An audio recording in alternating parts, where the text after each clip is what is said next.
ఇది ప్రజా వేదిక. ఏబీవీపీ రాష్ట్ర శాఖ పిలుపు మేరకు ఈరోజు హనంకొండ జిల్లా వ్యాప్తంగా పాఠశాల బంద్ కార్యక్రమం విజయవంతమైంది.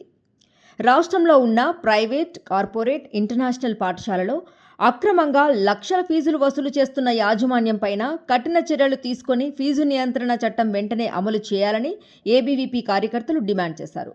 ప్రభుత్వ పాఠశాలల్లో ఉపాధ్యాయుల కొరత లేకుండా చూడాలని, వెంటనే డీఈఓ, ఎంఈఓలను నియమించాలని, ప్రభుత్వ పాఠశాలలో మధ్యాహ్న భోజనంలో జరుగుతున్న అవకతవకలపైన విచారణ జరిపి నాణ్యమైన ఆహారాన్ని విద్యార్థులకు అందించాలని, ప్రభుత్వ పాఠశాలల్లో అటెండర్స్, స్కావెంజర్లను నియమించాలని, మెగా డిఎస్సి ద్వారా 20,000కు పైగా ఖాళీగా ఉన్న టీచర్ పోస్టులను వెంటనే భర్తీ చేయాలని వారు కోరారు. ఈ కార్యక్రమంలో వరంగల్ విభాగ్ కన్వీనర్ నిఖిల్, జిల్లా కన్వీనర్ సుజిత్, అరుణ్, భరత్, ప్రద్యుమ్, శ్రీకాంత్, గాంధీ, తిరుపతి, సర్దార్, శ్రవణ్, రోహిత్, విష్ణు తదితరులు పాల్గొన్నారు.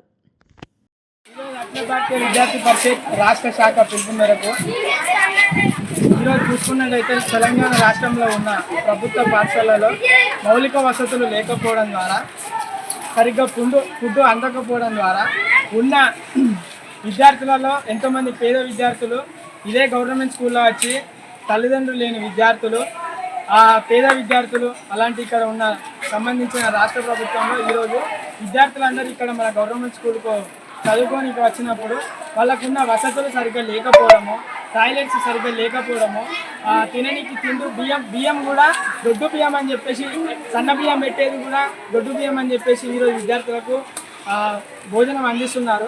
మరి ఇన్ని రోజులు గత ప్రభుత్వం చేసిన తప్పులు అదే విధంగా మీరు కూడా చేస్తున్నారని చెప్పేసి విద్యార్థులకు అండగా ఉండాలని చెప్పేసి ఏబీవీ ద్వారా మేము హెచ్చరిస్తున్నాము. అదేవిధంగా విద్యార్థుల సమస్యలకు ప్రతి ఒక్క దాని మీద స్పందించాలి. ఈరోజు రాష్ట్ర మేరకు ఏబీవీ రాష్ట్ర వ్యాప్తంగా విద్యా సమస్యలు, అదేవిధంగా ప్రైవేట్ స్కూళ్ళల్లో అధిక ఫీజులు వసూలు చేయడము, కార్పొరేట్ సంస్థగా పనిచేస్తున్న కాంగ్రెస్ ప్రభుత్వము, అదేవిధంగా మీరు చేసిన తప్పులు వాళ్ళకి సపోర్ట్ చేయకూడదని చెప్పేసి మేము హెచ్చరిస్తున్నామని చెప్పేసి ఏబీవీ ద్వారా డిమాండ్ చేస్తున్నాము. నా పేరు తాళపిల్లారు, ఏబీవీ రాష్ట్ర కార్యదర్శి. న్యాయం వైపు నిలబడే గలం, గంగా ప్రవాహం. For latest updates subscribe to Zee News. ఇది ప్రజా వేదిక.